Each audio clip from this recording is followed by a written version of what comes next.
sometimes I feel trapped with my daily work. For example, I want to create a new mini documentary series, not just dream about it. But my everyday work keeps me from doing it. We'll find out how to change that in this video. Ciao zusammen. My name is René and I'm a Swiss documentary filmmaker in LA.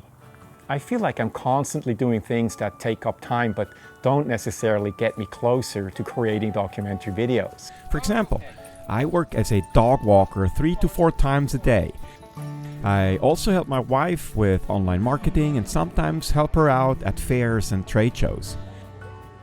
As a former nutritionist, I still do some one-on-one consultations, and I also have a small Etsy shop, and on and on. Somewhere in between, there has to be room for my real passion, making documentaries. But listening to myself, no wonder I feel like I'm not succeeding fast enough, with my whole trailer in tow. My car broke down. I lost a wheel. The ball joints broke, and luckily I was backing out of a parking spot and I wasn't on the highway.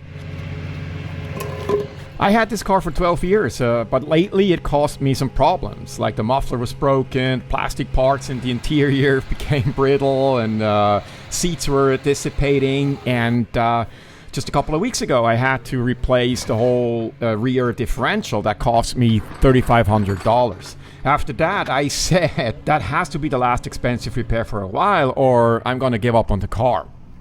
So this new repair was going to cost me between $800 and $1,000. So that's why I decided to cut the losses and let it go.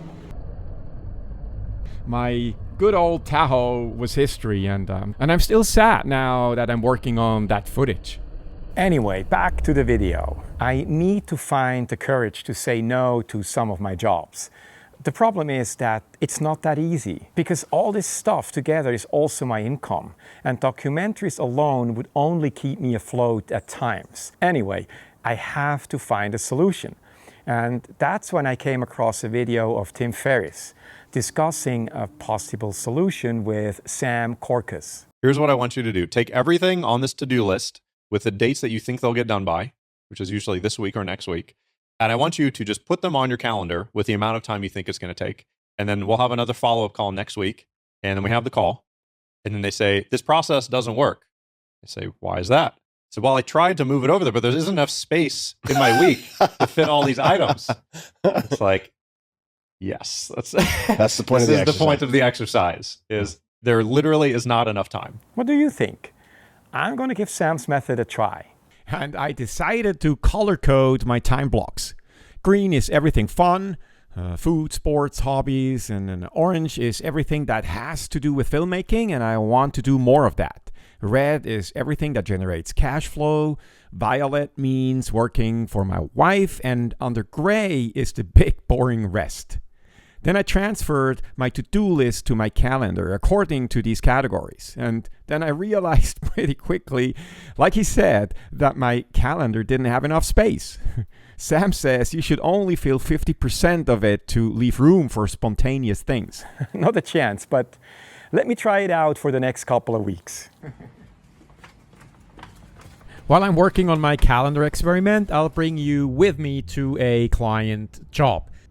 This is my main lens, a 24-105 on my main camera, the Sony FX3. I also mounted a monitor that I later regretted because there was just not enough space. Here's my other go-to lens, a 16-35, which is perfect whenever I don't know what to expect. And these are my Freewell ND filters. They're magnetic. I love these. They snap on really quickly.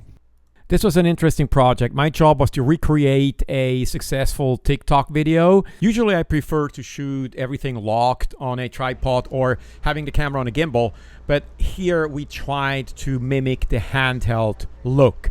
I also used a monopod that I kind of put into my hip belt to give me some form of stabilization, and that worked really nicely here. But these are the conditions I love. There are no retakes, you get what you get. And I thrive in those environments. Really cool.